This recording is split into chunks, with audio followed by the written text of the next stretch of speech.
आवाज इंडिया मराठीमध्ये आपल्या सर्वांचं स्वागत आहे। तर नजर टाकूया आजच्या ठळक बातम्यांवर। पंतप्रधान नरेंद्र मोदी यांनी आज मुंबईतील लोकभवन येथे फ्रान्सचे अध्यक्ष इमॅन्युअल मॅक्रॉन यांची भेट घेतली। या बैठकीनंतर दोन्ही नेत्यांनी द्विपक्षीय चर्चा करून 114 राफेल लढाऊ विमान तसंच हॅमर क्षेपणास्त्र खरेदीस अंतिम स्वरूप देण्यात येईल। याशिवाय संरक्षण, व्यापार, कौशल्य, आरोग्य, पुरवठा साखळी अशा क्षेत्रात अनेक करार सामंजस्य करार होण्याची अपेक्षा आहे। अंदाजे 1 डझन करारांवर स्वाक्षरी होणार असून दोन्ही नेत्यांनी नवनिर्मिती वर्ष 2026 चं उद्घाटन केलंय। फ्रान्सचे अध्यक्ष मॅक्रॉन गुरुवारी दिल्लीतील AI समिट मध्येही सहभागी होतील। त्यांच्या दौऱ्याचा कालावधी 17 ते 19 फेब्रुवारी आहे। हा त्यांचा भारताचा चौथा आणि मुंबईतील पहिलाच दौरा आहे। मुंबईत आगमन झाल्यावर त्यांनी 26/11 दहशतवादी हल्ल्यातील बळींना श्रद्धांजली वाहिली। महाराष्ट्राचे राज्यपाल आचार्य देवव्रत आणि मुख्यमंत्री देवेंद्र फडणवीस यांनी विमानतळावर त्यांचं स्वागत केलं। Excellency, my dear friend, President Macron, दोनों देशों के डेलीगेट्स, मीडिया के साथियों, नमस्कार। bonjour। मेरे प्रिय मित्र प्रेसिडेंट मैक्रो का मुंबई में स्वागत करते हुए मुझे बहुत खुशी हो रही है। पिछले वर्ष उन्होंने मुझे फ्रांस में आयोजित AI एक्शन समिट के लिए बुलाया था। उस समय हमने मार्सेई की यात्रा की, जो फ्रांस का सबसे बड़ा पोर्ट और फ्रांस और पूरे यूरोप का एक प्रमुख गेटवे भी है। मार्सेई वही शहर है जहां से पहले विश्व युद्ध में हमारे भारतीय सैनिक ने यूरोप में अपने कदम रखे। उनकी बहादुरी की गाथा यूरोप के कई भागों में आज भी याद की जाती है। और यह वही शहर है जहां स्वतंत्रता सेनानी वीर सावरकर ने अंग्रेजों की पकड़ से निकलने के लिए समुद्र में छलांग लगाई थी। उनका यह कदम भारत की आजादी के लिए उनके अटूट संकल्प का प्रतीक था। मुझे पिछले वर्ष मार्सेई में उनको याद करने का और उन्हें नमन करने का अवसर मिला था। इस बार जब प्रेसिडेंट मैक्रो भारत में AI इम्पैक्ट समिट के लिए आए हैं, तो हमारा सौभाग्य है कि हम उनका स्वागत भारत के गेटवे यानी मुंबई में कर रहे हैं। फ्रेंड्स, भारत और फ्रांस के संबंध बहुत ही विशेष है।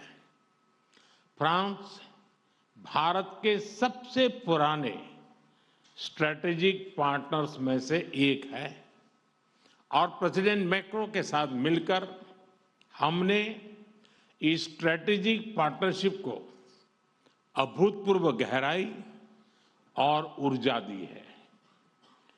इस विश्वास और साझा विजन के आधार पर आज हम अपने संबंधों को स्पेशल ग्लोबल स्ट्रेटेजिक पार्टनरशिप के रूप में स्थापित कर रहे हैं। यह पार्टनरशिप केवल स्ट्रेटेजिक नहीं है। आज के उथल-पुथल से भरे युग में यह ग्लोबल स्टेबिलिटी और ग्लोबल प्रोग्रेस की पार्टनरशिप है। फ्रेंड्स, आज भारत में हेलीकॉप्टर असेंबली लाइन का उद्घाटन इस गहरे विश्वास का एक और उज्जवल उदाहरण है। हमें गर्व है कि भारत और फ्रांस मिलकर माउंट एवरेस्ट की ऊंचाइयों तक उड़ान भरने वाला विश्व का एकमात्र हेलीकॉप्टर भारत में बनाएंगे और ये पूरे विश्व को एक्सपोर्ट भी करेंगे। यानी India France partnership knows no boundaries. It can reach from deep oceans to the tallest mountain. Friends, वर्ष 2026 भारत और यूरोप के संबंधों में एक टर्निंग पॉइंट है। कुछ ही दिन पहले हमने यूरोपियन यूनियन के साथ भारत के इतिहास का सबसे बड़ा और महत्वाकांक्षी फ्री ट्रेड एग्रीमेंट किया। यह फ्री ट्रेड एग्रीमेंट भारत और फ्रांस संबंधों में भी अभूतपूर्व गति लाएगा। आपसी निवेश को बढ़ावा देने के लिए आज हम एग्रीमेंट कर रहे हैं जिससे हमारे लोगों और हमारी कंपनीज को डबल टैक्स न देना पड़े। इन सभी पहलों से आपसी ट्रेड, इन्वेस्टमेंट और मोबिलिटी को नई ऊर्जा मिलेगी और यही शेयर्ड प्रॉस्पेरिटी का रोड मैप है। Friends, India France year of innovation के लॉन्च से अब हम अपनी स्ट्रेटेजिक साझेदारी को पार्टनरशिप ऑफ द पीपल बनाने जा रहे हैं, क्योंकि इनोवेशन आइसोलेशन में नहीं, कोलैबोरेशन से होता है। इसलिए India France year of innovation में हमारा लक्ष्य लोगों के बीच संपर्क को मजबूत करने का है। डिफेंस हो या क्लीन एनर्जी, स्पेस हो या इमर्जिंग टेक्नोलॉजीज, हर क्षेत्र में हम अपनी इंडस्ट्री और इनोवेटर्स को कनेक्ट करेंगे। स्टार्टअप्स और एमएसएमईज के बीच मजबूत नेटवर्क बनाएंगे। हमारे स्टूडेंट्स और रिसर्चर्स के आदान प्रदान को और सुगम बनवाएंगे और इसके साथ साथ जॉइंट इनोवेशन के नए सेंटर भी तैयार करेंगे। फ्रेंड्स, आज हम क्रिटिकल मिनरल्स, बायोटेक्नोलॉजी और एडवांस मटेरियल्स में अपना सहयोग और प्रबल कर रहे हैं। हम Indo French centre for AI in health, Indo French centre for digital science and technology और national centre of alliance for skilling in aeronautics launch करने जा रहे हैं। और यह मात्र इंस्टीट्यूशंस नहीं है, ये फ्यूचर बिल्डिंग प्लेटफॉर्म्स है। फ्रेंड्स, आज दुनिया अनसर्टेनिटी के दौर से गुजर रही है। ऐसे माहौल में इंडिया फ्रांस पार्टनरशिप एक फोर्स फॉर ग्लोबल स्टेबिलिटी है। हम फ्रांस की एक्सपर्टाइज और इंडिया के स्केल को जोड़ रहे हैं। हम ट्रस्टेड टेक्नोलॉजीज विकसित कर रहे हैं। हम international solar alliance, India Middle East Europe economic corridor यानी आईमैक और ज्वाइंट डेवलपमेंट प्रोजेक्ट के माध्यम से ह्यूमन डेवलपमेंट सुनिश्चित करेंगे और मल्टीलेटरलिज्म, डायलॉग और डिप्लोमेसी से स्थिरता और समृद्धि के प्रयासों को बल देते रहेंगे। फ्रेंड्स, भारत और फ्रांस दोनों लोकतांत्रिक मूल्यों, रूल ऑफ लॉ और मल्टीपोलर वर्ल्ड में विश्वास रखते हैं। हम एक मत है कि ग्लोबल इंस्टीट्यूशन के रिफॉर्म से ही ग्लोबल चैलेंजेस का समाधान निकलेगा। यूक्रेन, पश्चिमी एशिया या फिर इंडो पैसिफिक, हम हर क्षेत्र में शांति के सभी प्रयासों का समर्थन करते रहेंगे। आतंकवाद के हर रूप और स्वरूप को जड़ से मिटाना हमारी साझी प्रतिबद्धता है। फ्रेंड्स, भारत और फ्रांस दोनों ही प्राचीन और समृद्ध सभ्यताएं हैं। हम अपने कल्चरल और पीपल टू पीपल टाइज को बहुत महत्व देते हैं। हमें बहुत खुशी है कि युगे युगिन भारत म्यूजियम में हमारा सहयोग रहा है और अब लोथल के नेशनल मैरीटाइम हेरिटेज कॉम्प्लेक्स में भी हम फ्रांस के साथ सहयोग करने जा रहे हैं। भारतीय संस्कृति को फ्रांस के लोगों के और समीप पहुंचाने हम जल्द ही फ्रांस में स्वामी विवेकानंद कल्चरल सेंटर खोलने जा रहे हैं। Your excellency, Bharat France partnership के प्रति आपकी गहरी प्रतिबद्धता रही है। मुझे विशेष खुशी है कि आज हम मिलकर अपने संबंधों के एक नए अध्याय का शुभारंभ कर रहे हैं। आइए हम मिलकर वैश्विक स्थिरता और समृद्धि के लिए काम करें। बहुत बहुत धन्यवाद। मेसी बको। रोहित पवार यांनी ईडी प्रकरण, सत्ताधारी नेते आणि पक्षातील घडामोडींवर आज भाष्य केलंय. त्यांनी सेशन कोर्टात हजेरी लावल्यानंतर आपली भूमिका स्पष्ट केली आहे. त्यांनी सांगितलं की त्यांच्या ईडी प्रकरणात अजित पवार यांच्यासह इतर काही नेत्यांचाही समावेश आहे. संबंधित प्रकरण बँकेशी निगडीत असून त्यात कोणताही गैरप्रकार झाला नाही असा त्यांचा दावा आहे. ईओडब्ल्यूने हा विषय संपल्याचं ईडीला कळवलं असतानाही ईडी हा मुद्दा सोडण्यास तयार नसल्याचं त्यांनी म्हटलंय. 13 तारखेला कोर्टात ईडीने राज्य सरकार विरोधात भूमिका मांडून अधिक सखोल चौकशीची मागणी केल्याचं त्यांनी सांगितलंय. या प्रकरणात आम्ही जिंकू असा विश्वासही त्यांनी व्यक्त केलाय. रोहित पवार यांनी केंद्र आणि राज्य सरकारमध्ये या विषयावर विरोधाभास असल्याचा आरोप केलाय. दिल्ली स्तरावरून काही नेत्यांना सोडू नका अशा सूचना दिल्या गेल्याचा दावा करत त्यांनी सत्ताधाऱ्यांनाही भविष्यात अडचणी येऊ शकतात असा इशारा दिलाय. तसेच सुनेत्रा पवार यांच्या राष्ट्रीय अध्यक्षपदाबाबतही त्यांनी प्रतिक्रिया दिली आहे. 35 आमदार आणि 32 ते 35 पदाधिकाऱ्यांनी सुनेत्रा पवार यांचं नाव राष्ट्रीय अध्यक्षपदासाठी सुचवलं असून सर्वजण त्यांच्या पाठीशी असल्याचं त्यांनी सांगितलंय. सुनेत्रा पवार राष्ट्रीय अध्यक्ष व्हाव्यात अशी आपली इच्छा असल्याचं त्यांनी स्पष्ट केलंय. पक्षातील अंतर्गत चर्चाबाबत बोलताना विलीनीकरणाच्या चर्चांना पूर्णविराम दिल्याचं त्यांनी नमूद केलंय. दिवंगत उपमुख्यमंत्री अजित पवार यांच्या कथित विमान अपघाताबाबत एअरक्राफ्ट ॲक्सिडेंट इन्व्हेस्टिगेशन ब्युरोने प्रथमच अधिकृत माहिती जाहीर केली आहे. भीषण आगीमुळे विमानातील दोन्ही फ्लाईट रेकॉर्डरना मोठं नुकसान झालं असलं तरी L3 संभाषणाचा काही डेटा यशस्वीरित्या मिळवण्यात आल्याचं सांगण्यात आलंय. सध्या कॉकपिट व्हॉइस रेकॉर्डरचा सखोल तांत्रिक तपास सुरू असून संबंधित कंपनीच्या प्रतिनिधीची तसेच ज्या देशात विमानाची निर्मिती झाली त्या देशातील अधिकृत प्रतिनिधीची मदत मागवण्यात आली आहे.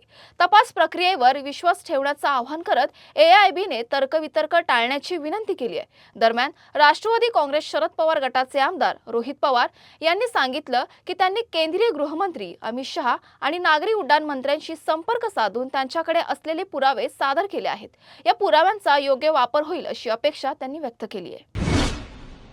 आज सुनील तटकरे यांनी मुख्यमंत्री देवेंद्र फडणवीस यांची भेट घेतली. त्यानंतर रवींद्र चव्हाण यांच्याशी भेटून जिल्हा परिषद निवडणुकीनंतर विविध राजकीय मुद्द्यांवर चर्चा झाली.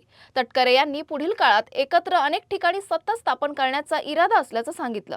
त्यांनी स्पष्ट केलं तसंच कोणत्याही पक्ष सदस्याने नाराजी व्यक्त केली नाही आणि पुढील काळात पक्ष संघटना कामावर लक्ष केंद्रित करणार. अपघाती मृत्यू झालेल्या व्यक्तींचे निवेदन दिले असून CBI मार्फत चौकशी करण्याची मागणी केली आहे. तटकरे यांनी मंत्री कार्यालयात वाईट बाब सहन केली जाणार नाही असा संदेशही दिला आहे.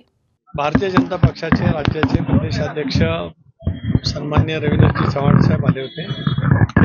आज दुपारी आमची मुख्यमंत्री महोदयांच्याजवळ सुद्धा भेट झालेली होती. त्या भेटीचं कारण वेगळं होतं ते मी आपल्याला सांगेनच. ते आले होते की राज्यभरामध्ये जे काही जिल्हा परिषदेच्या निवडणुका झालेल्या आहेत त्याच्यात आपण कशा पद्धतीने वाटचाल महायुतीतून करू शकतो या संदर्भामध्ये त्यांनी त्या ठिकाणी चर्चा केली. त्यांच्याकडे माहिती वेगवेगळ्या जिल्हा परिषदांमध्ये काय नेमकं संख्याबळ आहे त्याची होती. माझ्याकडे सुद्धा राष्ट्रवादी काँग्रेस पक्षाचा प्रदेशाध्यक्ष म्हणून माझ्याकडे सुद्धा माहिती त्या संदर्भातली आहे. या बाबतीमध्ये भारतीय जनता पक्षाला नेमकं काय वाटतं, राष्ट्रवादी काँग्रेस पक्षाची भूमिका काय आहे, शिवसेनेची सुद्धा भूमिका काय आहे याचीच आम्ही चर्चा त्या ठिकाणी केली आणि मग या संदर्भातला निर्णय एकत्रितपणाने लवकरात लवकर कसा करता येईल या दृष्टिकोनातून आम्ही त्या ठिकाणी चर्चा केली. चर्चा अतिशय समाधानकारक त्या ठिकाणी होती, सौहार्दाच्या वातावरणामध्ये होती.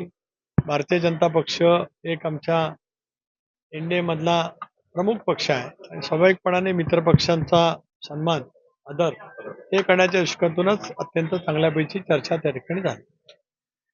आजच्या जी उशिरा बैठक झाली त्याच्यामध्ये प्रामुख्यानं काही आमदारांवर देखील नाराजी व्यक्त झाली. खास करून विलीनीकरणाच्या अनुषंगाने नाही, त्याबद्दल कुठलीही चर्चा त्या ठिकाणी झाली नाही. या सगळ्या कल्पकल्पित बातम्या त्या ठिकाणी आहेत.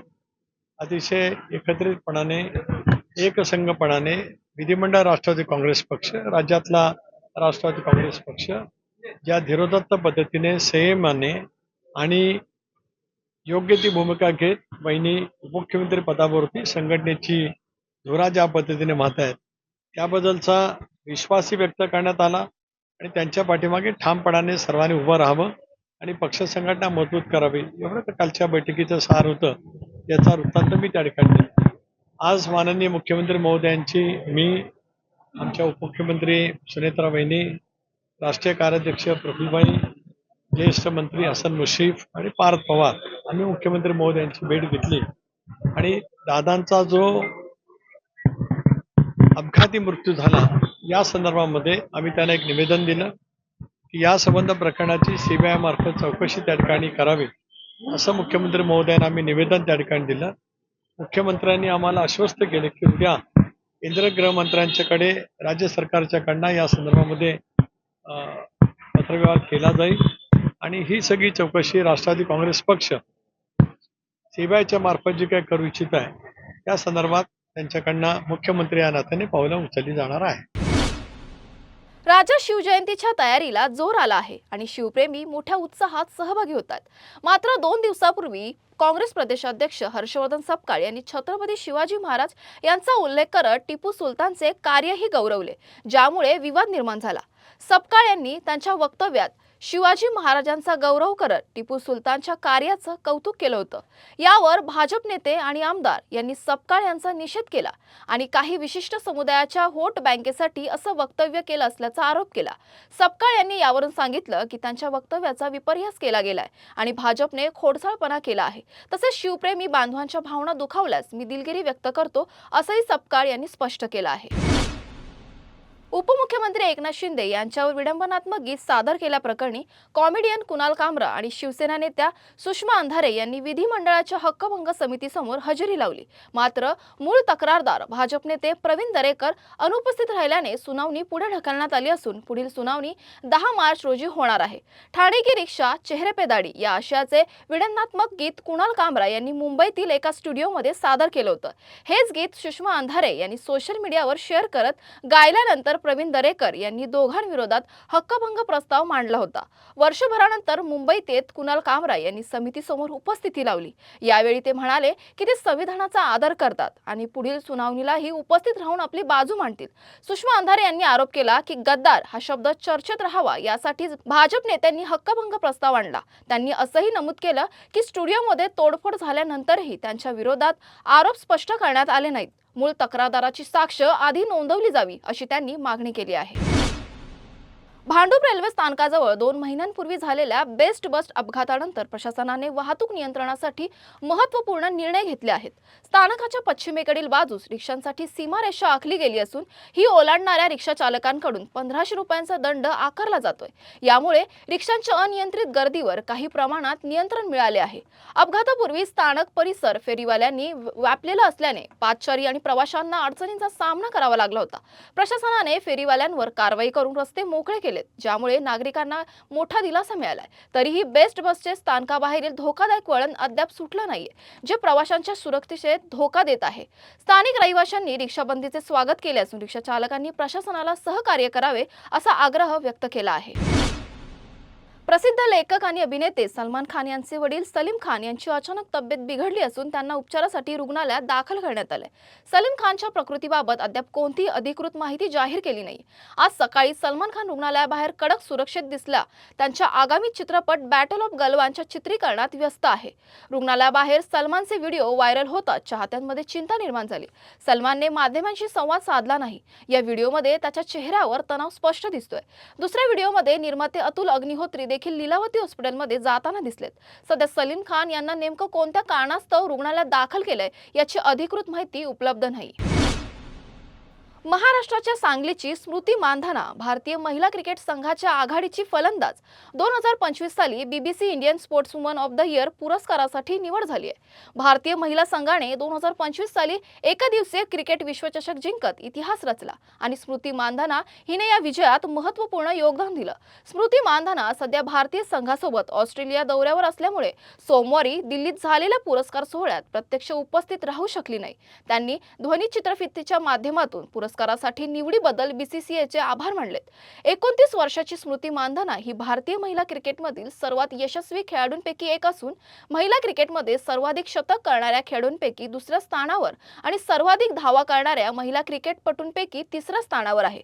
2025 साली ऑस्ट्रेलिया विरुद्ध अवघ्या 50 चेंडूत शतक ठोकून ती आंतरराष्ट्रीय एकदिवसीय क्रिकेटमधील दुसरी खेळाडू ठरली आहे. तुर्तास वेळ झाली इथेच थांबण्याची. नवीन बातम्या बघण्यासाठी पाहत राहा आवाज इंडिया मराठी, शोध सत्याचा.